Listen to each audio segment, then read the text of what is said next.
नमस्कार बंधुरा रीतास डायरी चैनेले तुम्हारे सबाइके स्वागत।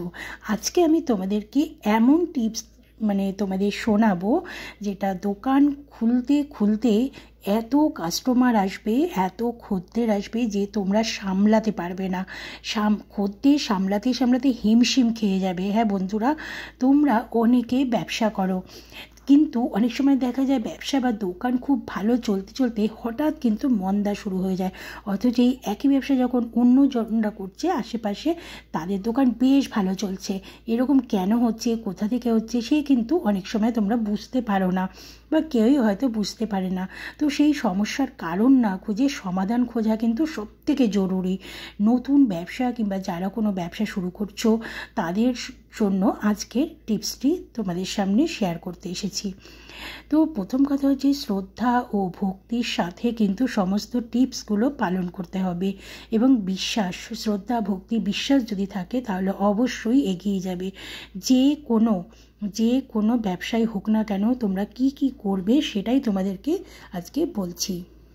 দোকান প্রথম কথা সবসময় পরিষ্কার পরিচ্ছন্ন রাখবে। সকালবেলা যখন দোকান খুলবে তখন দোকান ঘর ঝাড়ু দেবে, ঝাড়ু দিয়ে তারপর গোটা দোকান ঘরে কিন্তু গঙ্গা জল আর তুলসী পাতা মিশিয়ে ঘটের মধ্যে সেই জলটা ছেটাতে হবে এবং দোকান খোলার পরেই গিয়ে গোলমরিচ এবং কালো তিল দোকানের সামনে ছড়িয়ে দেবে। তারপর গোলমরিচ তুলে নিয়ে একটা কোনো গর্তের মধ্যে পুঁতে দিতে হবে।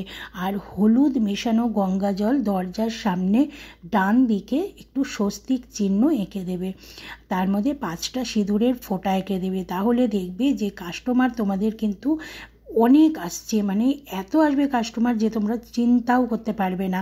আর তুলসী পাতা, গরুর দুধ এবং চন্দন মিশ্রণ করে তোমরা কপালের তিলক কেটে যাবে। প্রতিদিন ব্যবসার জায়গায় নিজের ইষ্ট দেবতার নাম জপ করবে একটুখানি জাস্ট। আর ঘিয়ের প্রদীপ জ্বালাতে হবে, তেল কিন্তু ব্যবহার করা যাবে না, এটুকু বলে দিলাম। আর যেটা গুঁড়ো হলুদ জলে গুলে দেবে সেটা দোকানের সদর দরজার পাশে স্বস্তিক চিহ্ন আঁকতে হবে এবং তারপর 5টা সিঁদুরের ফোঁটা অবশ্যই কিন্তু তোমাদেরকে লাগাতে হবে। আর তারপরে করতে হবে কি, কালো সুতোয় তোমার গেঁথে দিতে হবে 7টা লঙ্কা আর একটা লেবু দিয়ে দোকানের সামনে শুধু ঝুলিয়ে দেবে।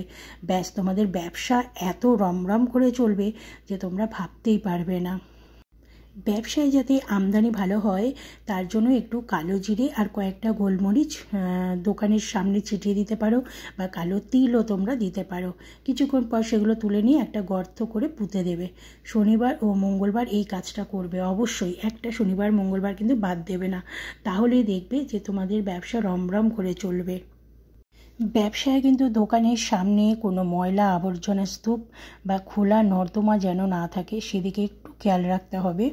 কারণ ব্যবসার দোকানের সামনে যদি নোংরা থাকে তাহলে কিন্তু সেখানে লক্ষ্মী কিছুতেই বাস করবে না, তাই জায়গাটা পরিষ্কার পরিচ্ছন্ন রাখতে হবে।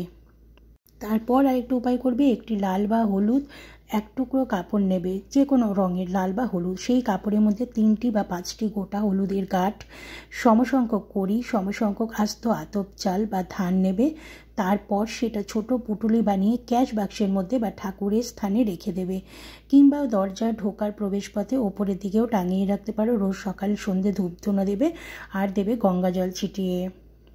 যাদের লোহা বা অন্য কোনো ধাতুর ব্যবসা আছে তারা প্রত্যেক শনিবার একটা সরষের তেলের প্রদীপ জ্বালিয়ে দোকানের বাইরে দরজার সামনে রেখে দেবে এবং সেটা যেন পূর্ব দিকে মুখ থাকে।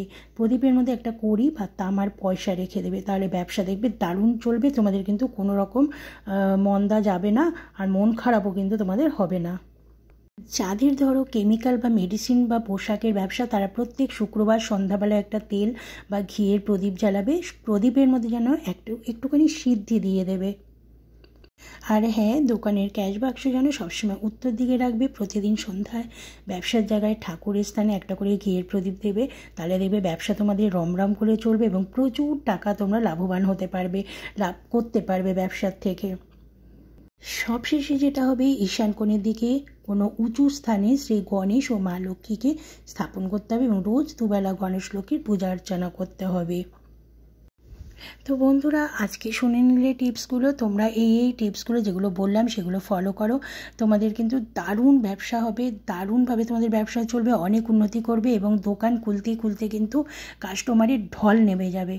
যারা নতুন ব্যবসা করছো তারা এই টিপসটা ফলো করো প্লিজ, তাহলেই দেখবে তোমাদের ব্যবসা কোনো দিন মন্দা যাবে না। তোমাদের কেমন লাগলো তোমরা অবশ্যই জানাবে। ভালো লাগলে লাইক, শেয়ার আর কমেন্ট করতে একদম ভুলবে না। সবাই সুস্থ থাকো, ভালো থাকো।